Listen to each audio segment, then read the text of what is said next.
Juan capítulo 12. Entonces Jesús, 6 días antes de la Pascua, vino a Betania, donde estaba Lázaro, el que había estado muerto, a quien había resucitado de los muertos. Y le hicieron allí una cena, y Marta servía, y Lázaro era uno de los que estaban sentados a la mesa con él. Entonces María tomó una libra de ungüento de nardo puro, de mucho precio, y ungió los pies de Jesús, y los enjugó con sus cabellos. Y la casa se llenó de la fragancia del ungüento. Entonces dijo uno de sus discípulos, Judas Iscariote, hijo de Simón, el que le había de entregar: ¿por qué no fue este ungüento vendido por 300 denarios y dado a los pobres? Y dijo esto no porque tuviese cuidado de los pobres, sino porque era ladrón y tenía la bolsa y traía lo que se echaba en ella. Entonces Jesús dijo: déjala, para el día de mi sepultura ha guardado esto, porque a los pobres siempre los tenéis con vosotros, pero a mí no siempre me tenéis. Entonces mucha gente de los judíos supieron que él estaba allí, y vinieron no solamente por causa de Jesús, sino también por ver a Lázaro, a quien había resucitado de los muertos. Pero los príncipes de los sacerdotes consultaron para matar también a Lázaro, pues por causa de él muchos de los judíos se apartaban y creían en Jesús. El siguiente día, mucha gente que había venido a la fiesta, al oír que Jesús venía a Jerusalén, tomaron ramas de palmas y vinieron a recibirle y aclamaban: «Hosana, bendito el Rey de Israel, que viene en el nombre del Señor». Y halló Jesús un asnillo, y se montó sobre él, como está escrito: «No temas, hija de Sión, he aquí tu rey viene, sentado sobre un pollino de asna». Estas cosas no las entendieron sus discípulos al principio, pero cuando Jesús fue glorificado, entonces se acordaron de que estas cosas estaban escritas de él y que le habían hecho estas cosas. Y la gente que estaba con él cuando llamó a Lázaro del sepulcro y le resucitó de los muertos, daba testimonio. También por esta causa la gente había venido a recibirle, porque había oído que él había hecho este milagro.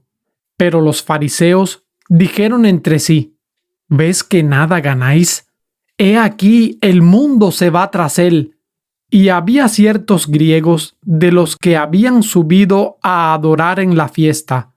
Estos, pues, se acercaron a Felipe, que era de Betsaida de Galilea, y le rogaron, diciendo: «Señor, querríamos ver a Jesús». Felipe vino y lo dijo a Andrés. Y después Andrés y Felipe lo dijeron a Jesús. Entonces Jesús les respondió diciendo: «Ha llegado la hora en que el Hijo del Hombre ha de ser glorificado.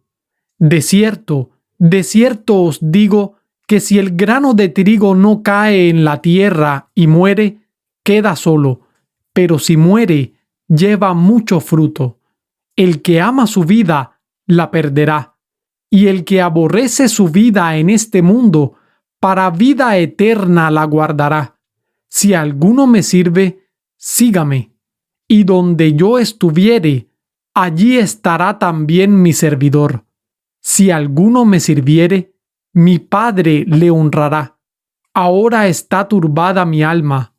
¿Y qué diré? Padre, sálvame de esta hora. Mas para esto he venido a esta hora.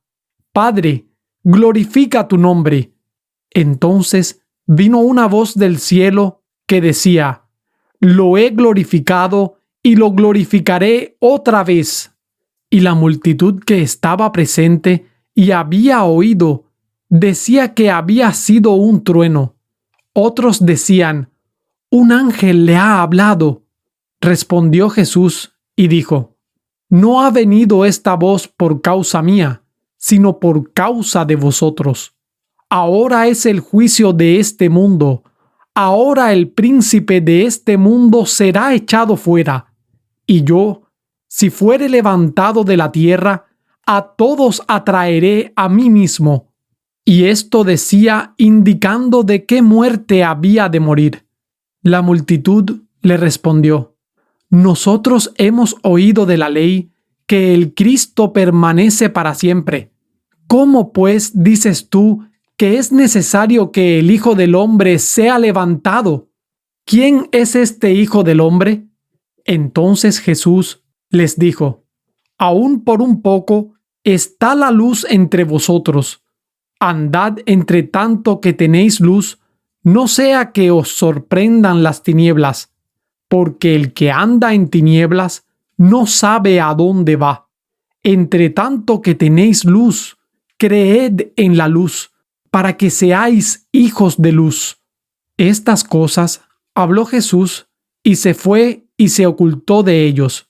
Pero a pesar de que él había hecho tantos milagros delante de ellos, no creían en él, para que se cumpliese la palabra del profeta Isaías, que dijo: Señor, ¿quién ha creído a nuestro anuncio?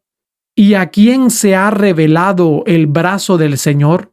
Por esto no podían creer, porque en otra ocasión dijo Isaías: Cegó los ojos de ellos y endureció su corazón, para que no vean con los ojos ni entiendan con el corazón y se conviertan y yo los sane.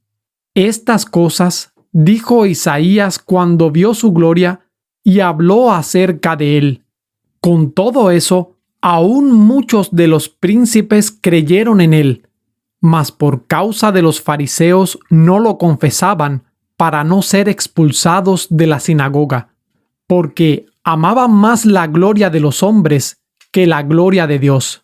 Jesús clamó y dijo: El que cree en mí, no cree en mí, sino en el que me envió. Y el que me ve, ve al que me envió. Yo, la luz, he venido al mundo para que todo aquel que cree en mí no permanezca en tinieblas. Y si alguno oye mis palabras y no cree, yo no le juzgo, porque no vine para juzgar al mundo, sino para salvar al mundo. El que me rechaza y no recibe mis palabras, tiene quien le juzgue. La palabra que he hablado, ésta le juzgará en el día final, porque yo no he hablado de mí mismo, sino que el Padre que me envió, Él me dio mandamiento de lo que he de decir y de lo que he de hablar. Y sé que su mandamiento es vida eterna. Así que lo que yo hablo, como el Padre me lo ha dicho, así hablo.